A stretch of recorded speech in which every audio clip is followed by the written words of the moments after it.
And in this episode, we meet Abigail, Howie, Mitch's caretaker's daughter, and she is deaf, and we get to have a whole storyline in sign language, which is really, really fun as an actor. I've never done that before, and Sandra, who plays Abigail, is an extremely captivating actress, and I feel so lucky that we have her on our show. Well, I think what makes our show special is that I think that through Zoey, and this musical power that she has, in which she can hear people's inner yearnings or desires or pains, is that it increases empathy in Zoey. And I think that it, in turn, will also increase the empathy, hopefully, in the viewer, and it's about compassion for other people's experience. This heart song, performed by Sandra, by the character Abigail, is in sign language for part of it. It's still a song, and I think, again, what's so special about our show is that music connects us, and it's not about language. And I think that when this show plays in other countries and it's translated, the message will still be there. And there's things that we can't say with words that we can only express through song and dance, and we get to do that on our show. It's just really beautiful for us to see a different form of expression. You know, you can express through your voice, or you can express through your hands, you can express through your body. And I'm glad that our show represents differences. Well, working with Mandy Moore and Jillian Myers and Jeffrey Mortensen has just been such an honor, working with such great storytellers. Like, they are, the choreography is such a big part of how our characters in Zoey's Extraordinary playlist express themselves. And Mandy and Jillian and Jeff create such emotionally provocative work. And every time they come in and I see a new number that they've choreographed, my mind is blown. I'm like,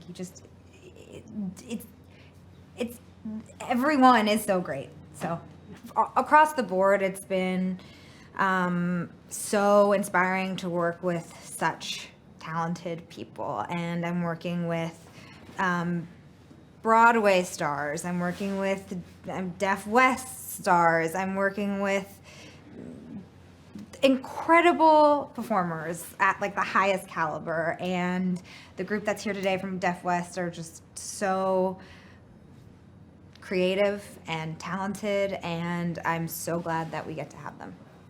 Yeah, so when I started to choreograph the scene, I started with the lyrics of the song. It's Fight Song by Rachel Platten, and that's, you know, obviously the heart of it is what is the song trying to say, and the words are very descriptive, saying like, this is my fight song, take back my life song. And so it was about figuring out what these different kinds of... Take it from figuring out. Yes, so figuring out, you know, how I could create tableaus or pictures with people that would represent and parallel what the lyrics are saying, because there's also no vocal in the track.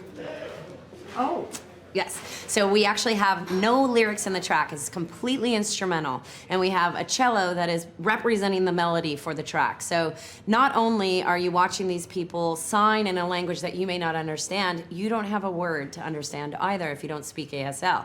So my job was really hard because I had to create these kind of shapes and these things that would evoke the same emotion as the lyrics of the song. You know, with this, my biggest thing was that I wanted to be respectful to the language of ASL. You know, I'm not trying to put anything on ASL. It's already beautiful as it is. It's a beautifully poetic language visually, so that helps my world. You know, I just had to make sure that I created other shapes that would allow for it to flourish. Yeah, I would say in my career thus far, this is probably one of the most challenging numbers I've ever done. You know, funny enough, the communication between the performer and myself was not the difficult part, because I think that through an interpreter or through body language, we can all understand each other. It's just trying to create the number that will be visually pleasing for the audience, but also mean something emotionally to the performers. So in Zoey's, this whole premise is that she sees and feels these heart songs from people, and this is the first time we've ever done one in this way, right? There's no lyric for her to understand. So it's so, like, the only thing that she can connect to is the emotion of the moment, because she also doesn't speak ASL. So that was a really interesting thing to try to figure out and navigate for Jane as Zoey, is like, how can we get her to understand this emotion that's being conveyed simply through movement and in a language that she doesn't understand. So if we did it right, I think it worked. This episode, Abigail, she's a college student, and she is a part in the deaf college. She has a hearing father, and they have a little bit of a struggle on how they're connecting because they're both part of different worlds, the deaf world, the hearing world, and that's really symbolic of the actual experience that we have and my own personal experience of having a mixed family and how you overcome that in the end. So this episode is a really powerful one and completely authentic. I think this is going to be something for you to watch and find out. But I will say this. We can't use that, sorry. He was in Keep chat. going, just pick up. I will say this. Zoey and Abigail both are two strong women, and they both come from a big difference, or whatever that means for everyone, and this is their way of connecting. So we really thrive on that connection, and I'll leave it there. It's been amazing working with Mandy Moore, the choreographer. Was coming to ASL sign language, to the hearing perspective. It's a dance form in a way. At the same time, for us as deaf people, it is our language that we have grammar and structure and linguistics that are part of it as an official language. And I developed translations for this song, working with Mandy to kind of incorporate it all in a way of expressing music in that language, especially myself. I've been in musical theater for many, many years, and most of my career has been in musical theater. So it's been really amazing to kind of bring both worlds together on TV to be able to show that there is no difference between deaf people or hearing people and the talents that they may share regardless of their ability to hear. It's just a different way. And Mandy has been amazing in bringing that all together. There's been no struggles or anything holding us back. It's just been perfect. This for Abigail and a group of deaf people. That's the best part about this episode. These are deaf dancers in the background. There are deaf students. There are deaf all of it. It's so fantastic to have a TV show like this. I look forward to many more. It's just so perfect how it's all come together, and it's a great song. Yes, and I've been involved in Deaf West myself several times over the years. I think 4 or 5 times, maybe. I can't even remember. I've lost count. It's been so many years, and I have a great relationship with DJ Kurz, who is the artistic director there, on the stage with the hearing and deaf people, how we work together using sign language and spoken language. It's wonderful exposure, and I'm really happy that they've reached out to DJ from Deaf West for his support. And there is several different organizations, Deaf Austin Theater, Spotlight in Seattle, and New York Theater of the Deaf, so many different organizations. And I think it's really great that we're able to show this exposure with music and ASL together. So stage, screen, and all of it.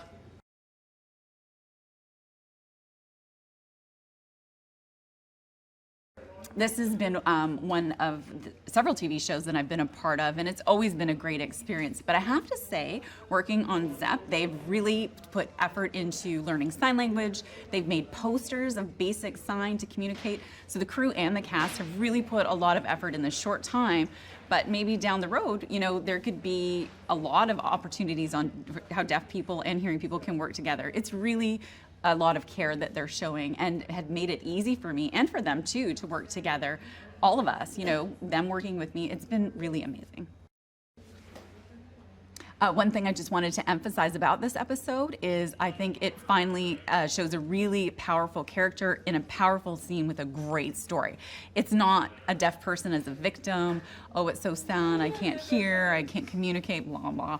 It's time to get rid of that storyline and start talking about being strong and having the strength of who you are as a deaf person or hard of hearing, just be you. So I think this episode is really going to impact deaf people, hearing people, the disability community who may feel alone and a little bit isolated looking for connection. I think really it's an opportunity to find our strength and don't try to adapt and try to be normal. Be unnormal. Be yourself. Deaf West Theater was founded about 30 years ago by a deaf artist in Los Angeles, and we provide performances in both sign language and spoken English simultaneously, and allows the audience, regardless if they're deaf or hearing, to enjoy the performance in their own language. And we're all together for 2 hours, and it really shows the power of art. And we also see ASL, while it is our mother language as the deaf community, but it's a form of art. We're choreographing our performances using sign language in time with music. And those two things combined is where we really excel, I think.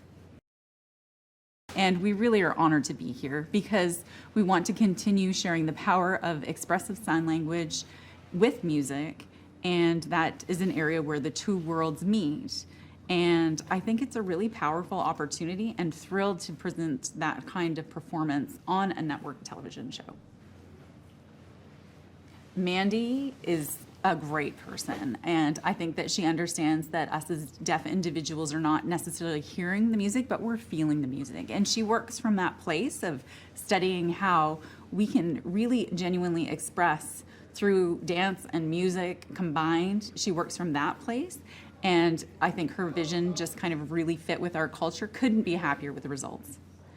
Mandy's a fantastic artist. She's a fantastic artist, regardless deaf or hearing. It's all come together, and she definitely knows how to bring it to that level. That song that is in this episode without the lyrics also, so it's a very familiar song to people, and I think and hope that the audience will recognize the song without the lyrics and connect the music to the sign language. And that journey of the audience is something we're really excited about. Again, that song really addresses the issue that we are also faced with our own parents and personal experiences. We're born into a world that is not our own. And from day one, we have to find a way to communicate with our own parents. That's a journey that we all have as deaf people, and it's a continual everyday process, which is authentic to really being expressed through that song. On our productions, we really do value the craft of sign language and respect the language at every step of the process. We work very hard to find the right equivalent in English to sign language. It's not a word-for-word translation. It's more of finding an equal translation that encompasses the meaning and all of the processes. So we really put a lot of investment. I think the results are worth it. I think that the process that we've undergone for this episode, we're thrilled to bring it to TV.